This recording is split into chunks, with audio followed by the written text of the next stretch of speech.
नमस्कार दोस्तों, स्वागत है आप सभी का निमी टेक्निकल क्लासेस में। ध्यान दीजिएगा, रेलवे की तरफ से जो WCR इनका जोन है, WCR की तरफ से यहाँ पर जो है दोस्तों 3317 पदों पर अप्रेंटिस के लिए यहाँ पर सीटें जो है ये निकाली जा चुकी हैं। आपको पता है कि रेलवे ने अपने जो भर्तियां हैं, चाहे वो भर्ती ALP की हो, टेक्नीशियन की हो, RPF में SI कांस्टेबल की हो, है ना, अभी पैरामेडिकल के लिए भी शॉर्ट नोटिस आ चुकी है, NTPC के लिए शॉर्ट नोटिस आ चुकी है, ग्रुप D के लिए आने वाली है ना। तो ये तमाम भर्तियों को दोस्तों ये निकाल रही है। उसी के समकक्ष यहाँ पर WCR जोन में अप्रेंटिसशिप के लिए 3317 पदों के लिए भर्ती जो है ये निकाली जा चुकी है। इसका फुल नोटिफिकेशन आ चुका है। तो अब आइए बात करते हैं कि भाई रेलवे में यानी कि ये जो अप्रेंटिसशिप होती है ये एक्चुअल में है क्या चीज़, क्या आपको करना चाहिए या फिर नहीं करना चाहिए। अगर आपको करना है तो फिर रेलवे के किन भर्तियों में डायरेक्ट इसका फ़ायदा आपको मिलेगा। क्या ALP में मिलेगी, RPF में, SI कांस्टेबल में मिलेगा, ग्रुप D में मिलेगा, NTPC में मिलेगी, किस भर्ती में आपको अप्रेंटिसशिप का फ़ायदा मिलेगा, उस पर भी हम बात करने वाले हैं। और सबसे पहले तो आप मुझे कमेंट में ये लिखिएगा कि क्या आप अप्रेंटिसशिप के बारे में आपको कुछ इन्फॉर्मेशन है या फिर नहीं है। क्योंकि आज के इस वीडियो में दोस्तों, इस इवेंट में मैं अप्रेंटिसशिप के बारे में किसी भी प्रकार का कोई आपको झूठ नहीं बोलूँगा, बिल्कुल सच्चाई बताऊँगा कि आपको अप्रेंटिसशिप करना चाहिए या फिर नहीं। एंड में हम ये भी बात करेंगे कि भाई इसमें क्या फ़ायदा है इसको करने से और क्या फ़ायदा नहीं है ना। तो इन सभी तमाम सटीक और विधिवत तरीके से जानकारी लेने के लिए दोस्तों आप खड़े हैं, आप अभी हमारे निमी टेक्निकल क्लासेस के ऑफिशियल यूट्यूब चैनल में। तो इस कंप्लीट वीडियो को देखिएगा, आपको और कोई भी वीडियो देखने की ज़रूरत नहीं पड़ेगी अगर आपने इस वीडियो को कंप्लीट देख लिया है ना। तो ध्यान दीजिएगा, जो अप्रेंटिसशिप के लिए 3317 पदों के लिए भर्ती निकाली गई है, इसके लिए क्वालिफिकेशन क्या चाहिए, इसमें सैलरी कितना मिलता है ना, और ग्रुप D NTPC में किस प्रकार से फ़ायदा मिलता है, इन सभी तमाम सवालों के जो जवाब है दोस्तों आज हम आपको देने वाले हैं। तो अभी तक ऐसे जितने भी हमारे मित्र, दोस्त भाई, छोटे भाई, बड़े भाई, छात्र छात्राएँ है ना, जितने भी हैं दोस्तों, अगर चैनल को सब्सक्राइब नहीं किए हैं तो बिल्कुल पूरे विश्वास के साथ करिएगा चैनल को सब्सक्राइब, और वीडियो को भी आपको शेयर करना है। सबसे पहले अगर हम इनके नोटिफिकेशन की ओर चलें तो नोटिफिकेशन में आप यहाँ पर देख पा रहे होंगे कि पश्चिम मध्य रेलवे की ये आपका अप्रेंटिसशिप के लिए यहाँ पर निकाली गई है रिक्रूटमेंट।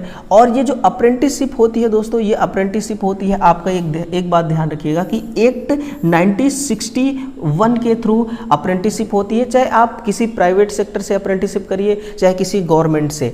यहाँ पर जो ऑनलाइन एप्लीकेशन के लिए इनका वेबसाइट ओपन है वो है आपका 5 अगस्त से और 4 सितंबर तक इनका ऑनलाइन आवेदन होना है। तो लगभग 1 महीना फॉर्म अप्लाई होना है।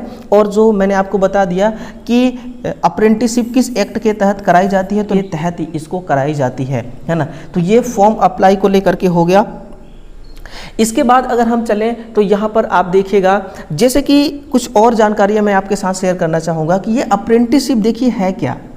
अप्रेंटिसशिप दोस्तों और कुछ नहीं, ये जो अगर हर विभाग की अप्रेंटिसशिप अपनी अलग अलग होती है। अगर रेलवे में आपको अप्रेंटिसशिप करना है तो रेलवे में जिस प्रकार से ग्रुप D वालों को काम कराया जाता है उसी प्रकार से अप्रेंटिसशिप में आप लोगों को भी वर्क कराया जाता है ना।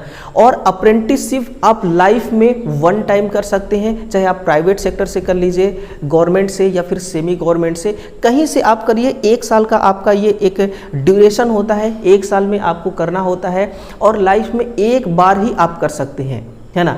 और 1 साल जैसे आप कंप्लीट करेंगे आपको सर्टिफिकेट मिलेगा और उस सर्टिफिकेट में कुछ नंबर्स होंगे जो कि आगे चल के रेलवे के किसी भर्ती में फ़ायदा आपको आता है, उस पर भी हम डिस्कशन करने वाले हैं, है ना। तो इन बातों को आप ज़रूर ध्यान रखिएगा। जो इनका ये जो भर्ती निकाली गई है अप्रेंटिसशिप के लिए, इसके लिए जो वैकेंसियाँ है दोस्तों, ये वैकेंसियाँ कितनी है, टोटल 3317 पदों पर भर्ती है। और ये अलग अलग यूनिट में है, जैसे कि JBP डिवीज़न में है आपका 1262, BPL डिवीज़न में है 824, कोटा डिवीज़न में है 832 और फिर CRWS BPL में है 175, WRS कोटा में है आपका 196 और HQ JBL में है 28। इस प्रकार से टोटल मिलाकर के 3317 पदों पर भर्ती को निकाला गया है ना। देखिए इसके बाद अगर हम आगे चलें तो आगे यहाँ पर आप देख पा रहे होंगे दोस्तों कि एलिजिबिलिटी कंडीशन क्या है ना।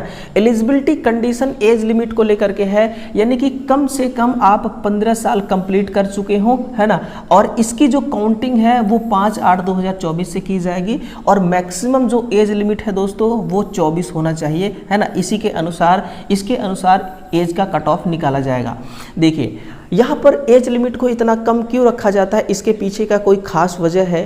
तो दोस्तों खास वजह है क्योंकि हर डिपार्टमेंट को या फिर गवर्नमेंट को हम कह सकते हैं कि गवर्नमेंट को पता है कि अगर कोई भी छात्र, कोई भी कैंडिडेट अगर अप्रेंटिसशिप की ओर आना चाहता है तो अगर वो अप्रेंटिसशिप करेगा तो 1 वर्ष का उसका अप्रेंटिसशिप ड्यूरेशन का होता है, 1 साल का अप्रेंटिसशिप होता है। तो 1 साल जो अप्रेंटिसशिप में वो अपना टाइम देगा, उसके बाद वो कंपटीशन एग्जाम के लिए प्रिपरेशन करेगा। तो प्रिपरेशन में किसी भी प्रकार का टाइम को लेकर के कोई दिक्कत नहीं आना चाहिए, इसलिए गवर्नमेंट खास तौर पर इनके एज के लिमिट को दोस्तों ध्यान में रखा है।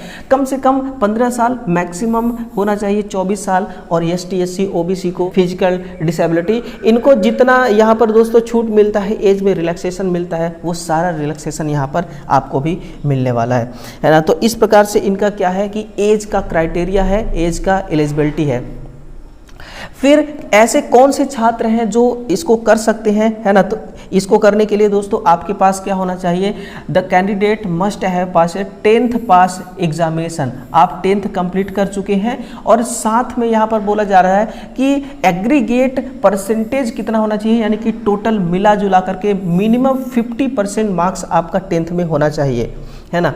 और इसी के साथ में आपने ITI किया हो, है ना, आपने क्या किया हो, नेशनल ट्रेड सर्टिफिकेट आपके पास हो, चाहे वो NCVT का हो चाहे वो SCBT का हो, आप इसके लिए एलिजिबल हो जाएंगे, है ना। कुछ केसेस में ऐसा होता है कि must have pass A 12th class examination और 10+2 examination system with physics, chemistry, biology. कुछ ही केस में ऐसा होता है, नहीं तो मैक्सिमम आपको यही देखने को मिलेगा कि 10वीं पास और IT आपने रिलेवेंट ट्रेड से कंप्लीट कर रखा है, तो आपके लिए एलिजिबल जो यहाँ पर है वो मिल जाती है। देखिए आपने जो 10th कंप्लीट किया है, उस 10th में जितना आपने नंबर, जितना आपने परसेंटेज ऑब्टेन किया है और ITI में आपने जितना नंबर गेन किया है, उसी का एवरेज निकाला जाएगा और एवरेज निकालने के बाद जितने आपको नंबर्स मिलेंगे, है ना, उसी के अनुसार यहाँ पर एक कट ऑफ मेरिट लिस्ट बनेगी। और अगर आप कट ऑफ मेरिट लिस्ट में आ जाते हैं, इसके बाद आपका डॉक्यूमेंट वेरिफिकेशन होगा। डॉक्यूमेंट वेरिफिकेशन के लिए 2 गुना जितना सीट रहता है उसका 2 गुना बच्चों को यहाँ पर दोस्तों लगभग 6500 बच्चों को यहाँ पर DV के लिए बुलाया जाएगा और आपका डॉक्यूमेंट वेरिफिकेशन होगा और फाइनली आपका सिलेक्शन होगा। यहाँ पर यह भी बोला गया है कि भाई जो अपेयरिंग वाले छात्र हैं ये इसके लिए एलिजिबल नहीं होंगे, यहाँ पर फॉर्म जो है वो नहीं भर पाएंगे, है ना। अब यहाँ पर जो हम बात करने वाले हैं, बड़ा ही इंपॉर्टेंट बात करने वाले हैं। यहाँ पर मोड ऑफ सिलेक्शन सब कुछ मैंने बता दिया कि वही आपका 10th और ITI के बेस्ड पर यहाँ पर एवरेज निकाला जाएगा और फिर आपका एक कट ऑफ मेरिट लिस्ट बनेगी और फिर 2 गुना बच्चों को सिलेक्ट किया जाएगा डॉक्यूमेंट वेरिफिकेशन के लिए। सब कुछ यहाँ पर दोस्तों लिखा हुआ है। अब एक बात बताइए कि क्या आपको यहाँ पर अप्रेंटिसशिप की ओर आना चाहिए या फिर नहीं आना चाहिए। अगर मैं आपसे ये कहूँ कि सर आपका अगर 10th में बढ़िया नंबर रहेगा, अगर ITI में आपका बढ़िया परसेंट रहेगा, तभी जा करके आपका यहाँ पर सिलेक्शन होने वाला है, अन्यथा आप बाहर हो जाएंगे कट ऑफ लिस्ट से। तो अगर आपका 10th में बढ़िया नंबर है, अगर आपका ITI में अच्छा नंबर है, तो फिर मुझे ऐसा नहीं लगता कि कोई ऐसा छात्र होगा जो इतना अच्छा स्कोर करने के बाद अप्रेंटिसशिप की तरफ आएगा। क्योंकि ऐसा तो है नहीं कि अप्रेंटिसशिप अगर आपने रेलवे में कर लिया तो रेलवे आपको अप्रेंटिसशिप के बाद यानी कि 1 साल के बाद परमानेंट रख लेगा वहां पर, ऐसा भी नहीं है। 1 साल कंप्लीट जस्ट जैसे ही होगा आपको वहां पर सर्टिफिकेट मिलेगा और सर्टिफिकेट के साथ आपको वहां से बाहर कर दिया जाएगा। यानी कि ऐसी कोई गारंटी नहीं है कि आपने रेलवे में अप्रेंटिसशिप किया है तो रेलवे विभाग जो है ये आपको परमानेंट बेसिस के लिए वहां पर नौकरी दे देगी या किसी भी प्रकार का कोई बेनिफिट देगी, ऐसा कुछ भी नहीं है ना। तो ये इनका मोड ऑफ सिलेक्शन था। इसके बाद अगर हम इनका नेक्स्ट स्टेप देखें तो यही फॉर्म अप्लाई करने को कि फीस को लेकर के बताया गया कि 141 रुपये अनरिजर्व के लिए, है ना, बाकी 41 रुपये, ओनली 41 रुपये ST SC और फिर फिजिकल हैंडीकैप्ड वुमेन, इनके लिए सिर्फ 41 रुपये है फॉर्म अप्लाई करने का फीस। अब आ जाइए बात करते हैं कि क्या आपको अप्रेंटिसशिप करना चाहिए या फिर नहीं करना चाहिए। देखिए रेलवे में ऑलरेडी बहुत बड़ी भर्तियां दोस्तों आ चुकी हैं। ALP की भर्ती आ चुकी है, टेक्नीशियन की भर्ती आ चुकी है, साथ में आरपीएफ में एसआई और कांस्टेबल की भर्ती आ चुकी है। इसी के साथ में आपका एनटीपीसी के लिए दोस्तों शॉर्ट नोटिस निकाली जा चुकी है, और आपका जो पैरामेडिकल है इसके लिए भी शॉर्ट नोटिफिकेशन निकाला जा चुका है। इन सब का वीडियो ऑलरेडी मैं आपको दे चुका हूं। अब जो है ये ग्रुप डी की भर्ती जो है ये भी आने की, इसकी भी बहुत जल्दी संभावना है। बहुत जल्द आपको ग्रुप डी का भी नोटिफिकेशन देखने को मिल जाएगा। तो जब रेलवे का ऑलरेडी इतनी बड़ी बड़ी भर्तियां आपके सामने खड़ी है दोस्तों, तो कौन सी खुजली मची है अप्रेंटिसशिप की तरफ जाने के लिए। मैं इसलिए ऐसा बोल रहा हूं क्योंकि दोस्तों रेलवे हो चाहे कोई भी डिपार्टमेंट हो, अदर डिपार्टमेंट हो, अगर आप अप्रेंटिसशिप करेंगे तो वहां पर अप्रेंटिसशिप के दम पे किसी भी प्रकार का परमानेंट जॉब तो मिलेगा नहीं। 1 साल का टाइम ड्यूरेशन होता है, 1 साल के बाद आपको सर्टिफिकेट दे करके वहां से बाहर कर दिया जाएगा। ये भर्तियां तो आपके हाथ से निकल जाएंगी, है ना। 1 साल के बाद आप फिर से उसी स्थिति में आ जाएंगे। उस सर्टिफिकेट का आप करेंगे क्या। तो इससे बेटर है कि आप एएलपी की तैयारी करिए, टेक्नीशियन की, SI constable, NTPC, paramedical, group D, इनकी तैयारी करिए, है ना।